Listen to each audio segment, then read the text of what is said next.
குழம்பு எப்படி வைக்கிறதுன்னு பார்ப்போம். கழுவி சுத்தப்படுத்தின குடலை ஒரு குக்கரில் சேர்த்துட்டு கொஞ்சமாக மஞ்சத்தூள், உப்பு, இஞ்சி பூண்டு பேஸ்ட்டு சேர்த்து ஒரு 4, 5 விசில் வேக வச்சுருங்க. தாளிக்கிறதுக்கு இந்த பொருள்லாம் எடுத்து வச்சுக்கோங்க.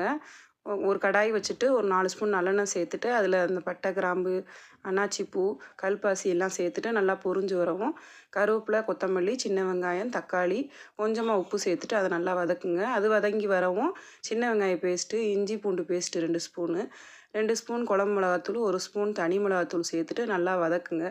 அதுவும் வதங்கி பச்சை வாசனை போகவும் இந்த நம்ம வேக வச்சுருந்தோம்ல அந்த குடலை வடிகட்டி அதையும் அதோட சேர்த்துட்டு நல்லா ஒரு 10 நிமிஷம் வதக்குங்க. மசாலையெல்லாம் அந்த குடலில் சேர்ந்து வரட்டும். அதுக்குள்ளே கொஞ்சம் தேங்காய் அரைச்சிடலாம். கொஞ்சமாக தேங்காய், 1 ஸ்பூன் மிளகு, 1 ஸ்பூன் கசகசா, 1 ஸ்பூன் சோம்பு சேர்த்துட்டு அதையும் அரைச்சி அந்த பேஸ்ட்டையும் அதோட கலந்துட்டு குடல் வேக வச்ச தண்ணியும் சேர்த்துட்டு மறுபடியும் ஒரு 2 விசில் போட்டிங்கன்னா குடல் குழம்பு ரெடி. இந்த வீடியோ பிடிச்சிருந்தா என்னோடய சேனலை மறக்காமல் சப்ஸ்கிரைப் பண்ணிடுங்க.